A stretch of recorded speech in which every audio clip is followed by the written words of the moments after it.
Night does not simply fall over the Kgalagadi. It descends with a weight that feels almost intentional, as if the desert draws a long breath and then exhales pure darkness across the dunes. The last strands of daylight dissolve into the red sand, leaving behind a landscape sculpted by wind and silence. Out here, sound behaves strangely. It travels far yet reveals nothing. It echoes, then disappears. Even the wind moves differently, sliding across the crests of dunes, with a hush too clean to be natural. This is a place where a roar should rule the night, and yet it does not.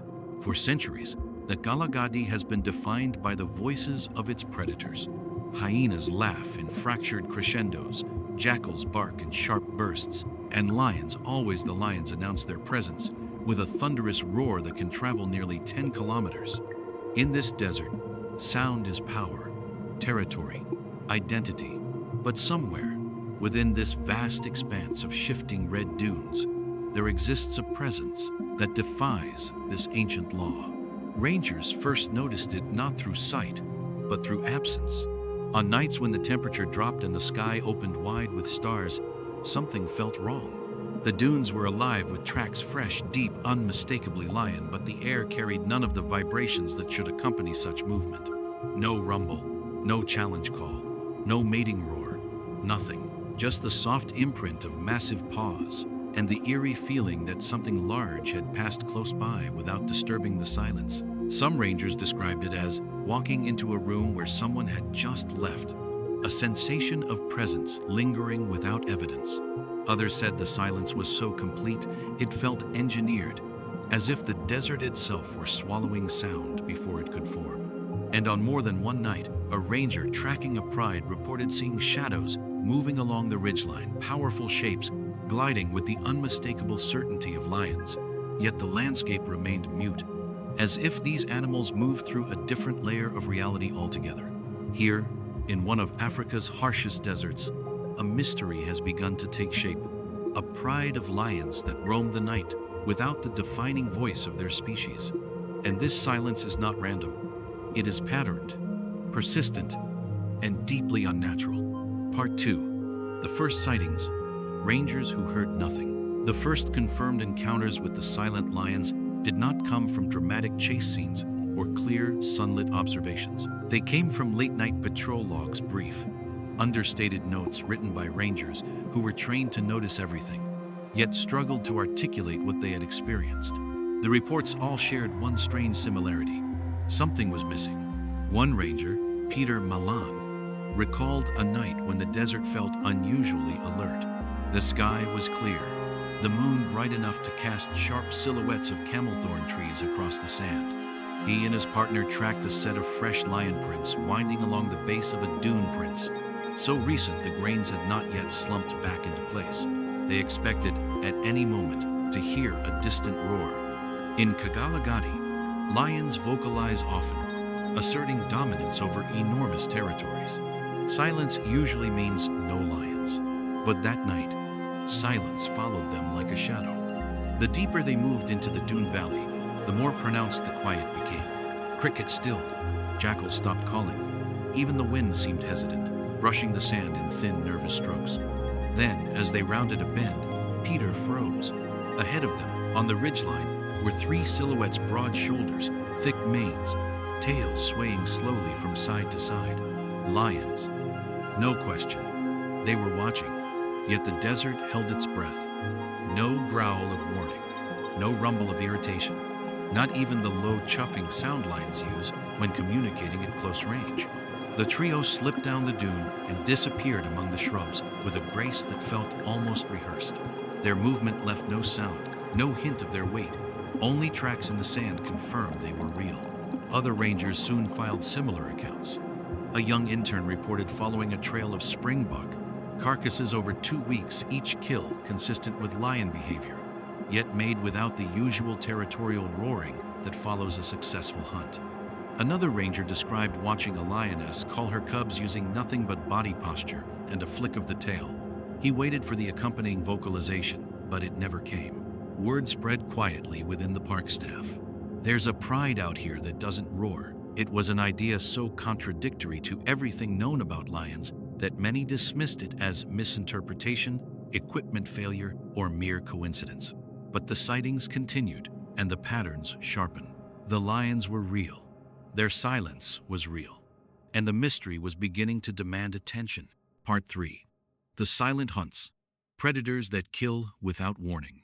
Predators announce themselves in many ways through scent, movement, and above all, sound. But the hunts attributed to this pride did not fit any known pattern. The first clues emerged not from direct sightings, but from scenes left scattered across the dunes, springbok carcasses positioned in unnatural silence, drag marks with no accompanying tracks from frightened herds, and kill sites where even scavengers hesitated to linger. Everything suggested lions. Yet the environment lacked the acoustic signature that always accompanies their presence. A typical lion hunt in the Kgalagadi is a dramatic event. Even when approaching quietly, lions communicate constantly. A low growl when coordinating position, a chuff to signal flanking moves, a brief roar to assert dominance after a successful takedown. But the hunts tied to this pride seemed to unfold as if sound itself had been removed from the equation. Rangers pieced together one such hunt using infrared footage and spoor analysis. The sequence began with a herd of gemsbok grazing at dusk, their ears relaxed, their posture calm. Normally, lions approaching would send vibrations across the sand, subtle, but detectable to prey evolved to survive predation.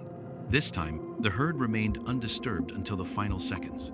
A lioness appeared in the footage first, a pale figure emerging from behind a dune, moving with precision, muscles coiling under her skin. Behind her, a second lioness advanced in perfect sync. Neither emitted a single sound. Even their breathing, usually visible as vapor in the cold desert night, seemed muted. The gemsbok herd reacted too late. By the time they sensed movement, the lionesses were already within meters. And when the strike came, it was instantaneous, clean, coordinated, executed with such control, it resembled a practiced choreography. What followed was even stranger.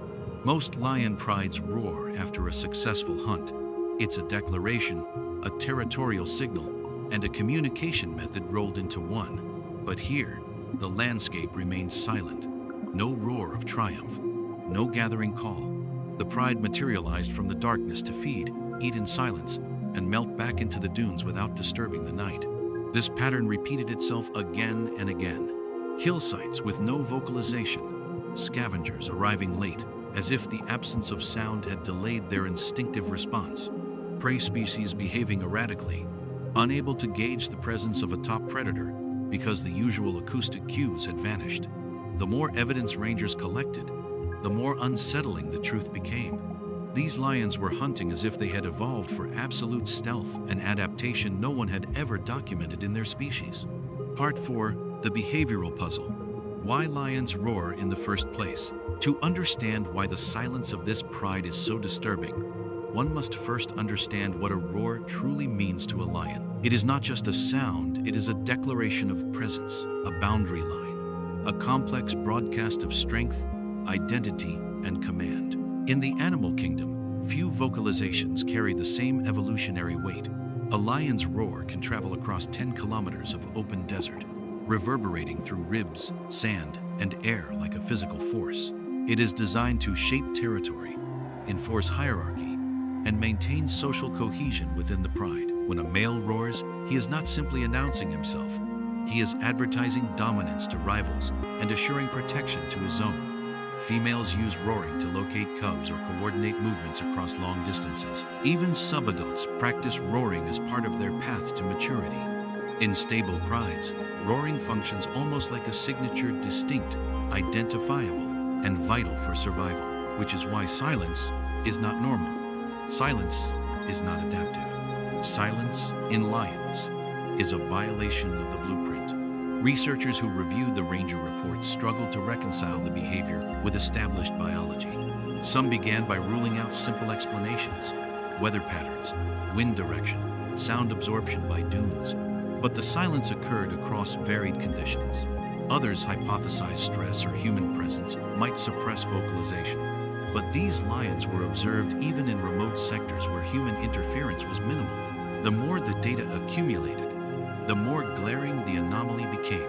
For a pride to never roar, not during conflict, not during mating seasons, not to call cubs, not after a hunt defied all known models of lion communication. Monitoring equipment set up across several dune valleys recorded hyena, whoops, jackal barks, owl calls, even the faint rustle of beetles crossing sand, yet never a single lion roar from the pride being tracked. This silence created cascading effects. Without roaring, territorial boundaries became ambiguous. Other prides did not respond or shift accordingly, leaving territories strangely fluid. Without vocal coordination, the pride relied more heavily on visual cues, body posture, and scent-marking methods, typically secondary to sound. Their movements were tighter, more synchronized, almost wolf-like in their cohesion. Some ethologists began asking uncomfortable questions. If roaring defines lions, what does it mean when a pride abandons it? Is this a breakdown or the emergence of something new? In Kgalagadi, behavior is often shaped by necessity. Extreme heat, scarce prey, and vast open ranges force animals to push the edges of their instincts. Perhaps silence here is not a flaw, but an adaptation waiting to be understood. Part 5. Theories of silence. Trauma, mutation, or evolution. As the reports gained traction among researchers, a central question emerged.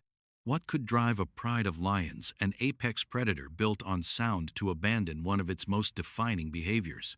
The search for answers led scientists, rangers, and wildlife biologists to propose several theories. None were conclusive, but each revealed a different layer of possibility behind the mystery. One of the earliest hypotheses centered on physical trauma. Lions often injure their throats during territorial fights, especially males who grapple with rivals using their jaws and throat muscles. A damaged larynx can diminish vocal range or mute roaring entirely, but this theory faltered quickly. For trauma to silence an entire pride, every adult member, males, females, even subadults, would need to have suffered similar injuries. No evidence supported such widespread damage, and the lion's breathing, feeding, and general health appeared normal. A second theory involved genetic mutation, a rare alteration affecting the vocal folds that produce the resonance of a roar. Researchers pointed to isolated cases of genetic drift in desert-adapted animals, where unusual traits survive because the environment rewards them. Could a silent lion have passed its mutation to cubs, creating a lineage of roarless individuals? The idea was compelling but difficult to prove without DNA samples, which the elusive pride never allowed researchers to collect. Next came the behavioral adaptation theory, championed by ecologists familiar with the extreme pressures of the Kgalagadi. Food scarcity, higher temperatures, and the expanding range of rival predators may have pushed this pride toward a form of stealth hunting. By eliminating roaring and acoustic beacon that can draw competitors, the pride may have carved out an advantage in a desert that punishes inefficiency. Silence, in this frame, becomes a survival strategy. Another possibility explored the idea of cultural transmission. Lions, like many social animals, can pass behavioral patterns across generations. If one influential lion, perhaps a matriarch or dominant male, ceased roaring for unknown reasons, cubs might mimic the behavior until silence became the norm. Over years, what began as an anomaly could evolve into the pride's defining characteristic. Then there were the more speculative explanations. Climate shifts altering acoustic behavior, stress-induced suppression of vocalization, epigenetic changes triggered by prolonged drought cycles. None of these fully explain the pride's absolute and consistent silence. Among local communities, however, the explanation was simpler and far older. They believed the desert had taken the lions' voices for a reason. Part 6. The Desert Ghosts. Local legends and old folklore. Long before rangers began documenting the silent lions, the people who lived along the shifting borders of the Kgalagadi had already given them a name: Kwai Kazaro, the ones who walk without sound. To the San and the Kgalagadi-speaking communities, these lions were not a new mystery. They were an old presence resurfacing, a reminder of stories told around fires long before scientific surveys and radio collars shaped our understanding of the desert. Elders described them as shadows that learned to hunt like the wind, moving with purpose but never with noise. In their tales, these lions were not feared for their ferocity, but for their silence. A lion that does not roar, one elder said, is a lion that listens more than it speaks, and anything that listens too much learns what it should not know. Such stories frame the silent lions not as biological anomalies, but as creatures occupying the thin boundary between the physical and the spiritual. In certain villages, their appearance was treated as an omen, sometimes of drought, sometimes of shifting seasons, sometimes simply of great change. The desert, they believed, took or returned voices according to a balance only it understood. One legend speaks of a time when the dunes were younger and water flowed more freely. A powerful male lion, the story goes, defied the spirits of the desert by roaring endlessly, trying to command a land that was not his to command. As punishment, the desert swallowed his voice and the voices of his descendants, forcing them to walk the dunes in a hush that would forever separate them from other lions. Whether meant as metaphor or warning, the tale captures something that modern researchers struggle to articulate: the profound strangeness of a predator stripped of its sound. Travelers passing through Kgalagadi still recount sightings that resemble myth more than wildlife encounter. A shape moving along the ridge at dusk, too large to be a jackal but too silent to be a lion. The gleam of eyes reflecting starlight from behind a dune, accompanied by no vocalization, no growl, not even the rustle of grass. To them, the silent lions feel less like animals and more like echoes of an older desert beings, shaped not just by evolution, but by memory and story. And yet, beneath the layers of folklore, there are kernels of truth. People who have lived in the desert for generations often notice patterns before scientists do. Their stories hint at a long-standing behavioral thread, one that may stretch farther back than any ranger record or biological study. If silence has lived in the bloodline of these lions longer than we realize, then this mystery might not be a recent adaptation. It might be an inheritance one the desert has guarded fiercely. Part 7. Night Tracking. Following a roarless pride. When the first infrared observations began, researchers expected the silent lion reports to dissolve under the scrutiny of hard data. Instead, the cameras only deepened the mystery. Night after night, the equipment captured a pattern so consistent and so unnatural that even seasoned trackers found themselves unsettled. The pride moved through the dunes with an eerie precision, almost as if they had agreed to erase their presence from the desert. The tracking teams operated from high ridges, where wind exposure was strongest, hoping the elevation would carry sound toward them. But even at close range, the lions remained impossibly quiet. No footfalls, no breathing, not even the faint grunt lions often make when adjusting their pace. Each movement appeared intentional, coordinated, and utterly soundless, like shadows rehearsed in choreography no human was meant to witness. On one particular night, a field team followed the pride using thermal imaging from nearly a kilometer away. The lions appeared as glowing shapes against the cold sand, 3 adults and 2 subadults, weaving through a narrow valley. Their formation was unusual. Instead of spreading wide or staggering, as most prides do when moving under cover of darkness, they advanced in a tight, narrow line, head to tail, like a column of ghostly forms sliding across the desert floor. At one point, the lead lioness paused and lifted her head toward a distant herd of springbok. The others froze behind her. Normally, lions communicate with soft grunts or low-frequency calls inaudible to humans, coordinating their approach through subtle vocal cues. But this pride exchanged information through posture, tiny shifts in ear angle, tail movement, and shoulder tension. The effect was uncanny. A full hunting strategy passed along a silent chain. When the pride split to flank the herd, the team prepared for the characteristic pre-attack rumble that many lions emit.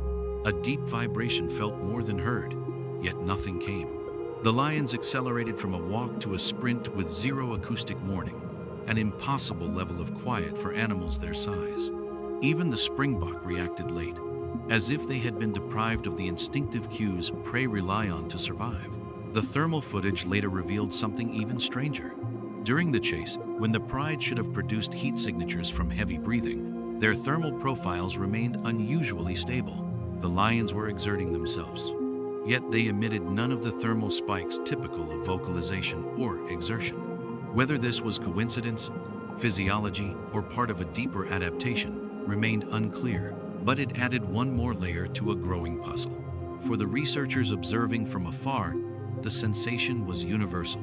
These lions were behaving like predators, refined by silence creatures, shaped not by the roar that defines their species, but by its deliberate absence. Part 8.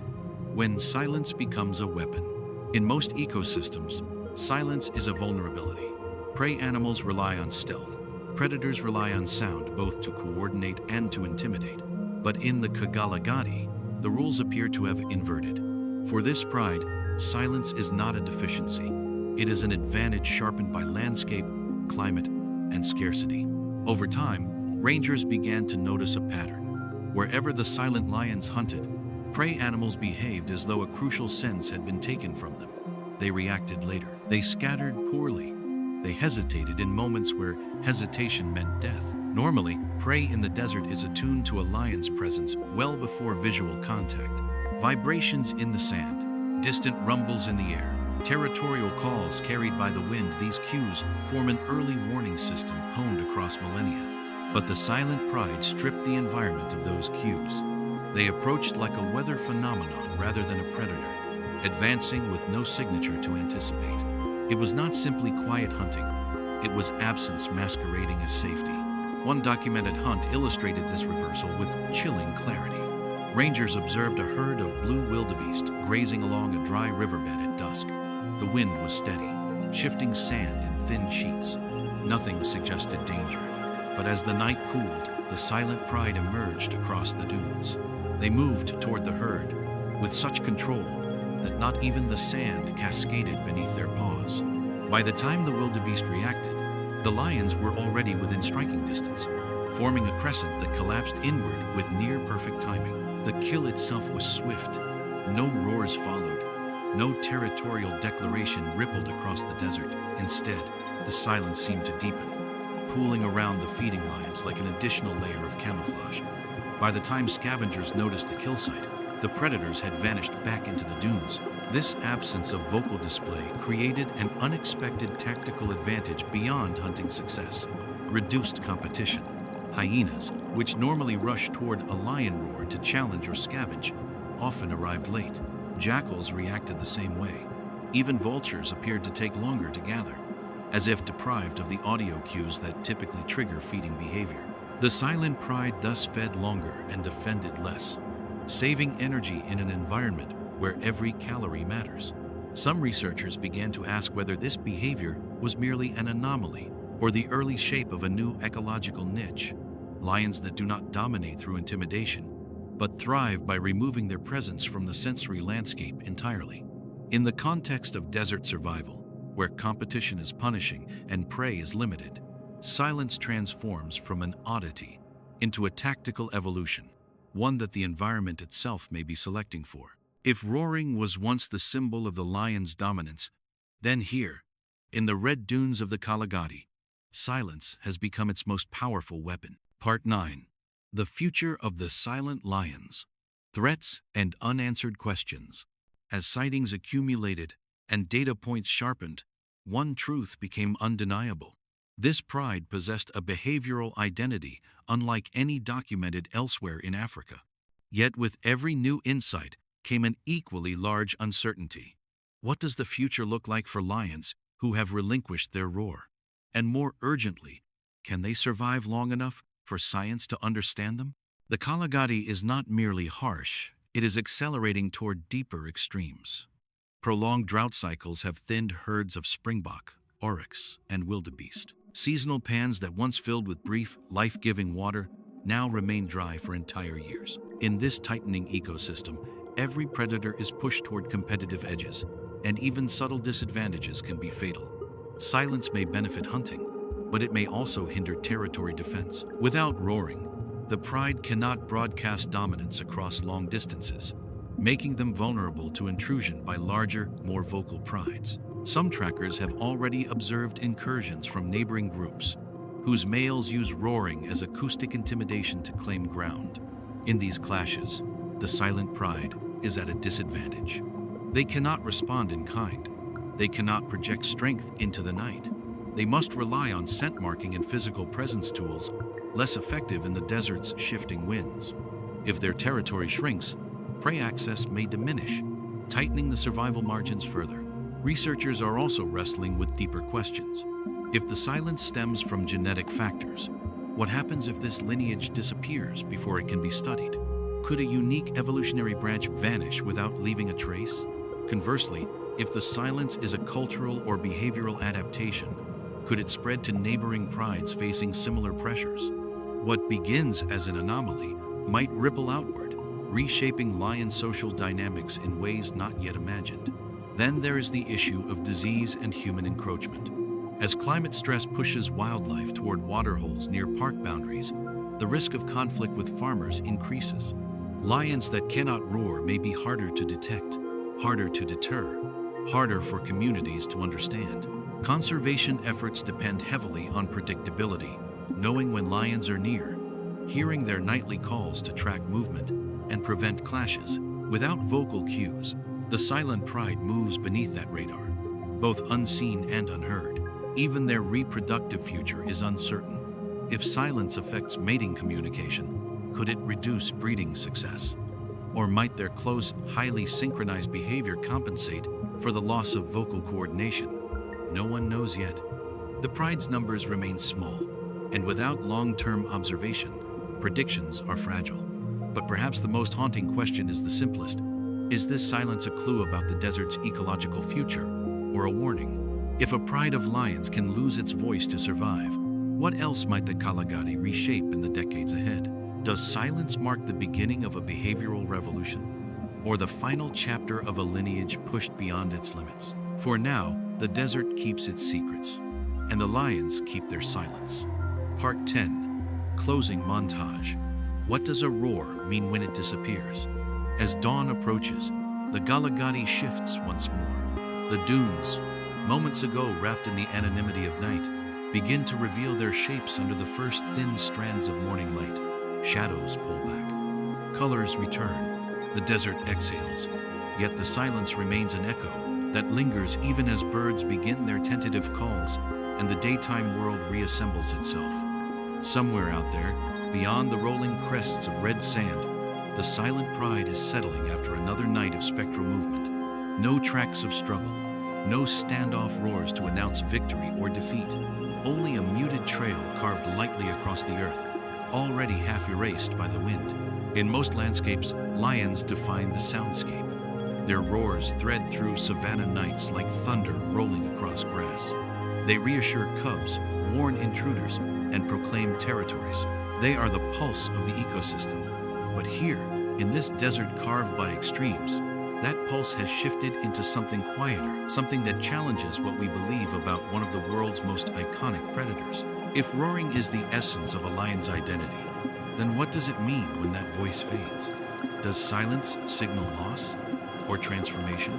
The behavior of this pride forces us to reconsider long-held assumptions, that survival always favors power displayed loudly, that dominance must be declared, that ecosystems remain constant in their rules. Yet the Kgalagadi has always been a sculptor of exceptions. Its heat, wind, and scarcity compel life to adapt in ways that bend the boundaries of instinct. Perhaps these lions are not broken. Maybe they are evolving, reshaping the blueprint of their species in response to pressures we barely understand. Or perhaps the desert itself has demanded silence, an ancient, unspoken negotiation between predator and landscape, written in sand rather than sound. As we watch the sun climb above the dunes, painting the world in gold, one question continues to drift across the horizon. Is the silence of these lions a new language carved by the future, or a warning carried from the past? Whichever truth lies beneath the shifting sands, one thing is clear: the Kgalagadi is listening, and so should we.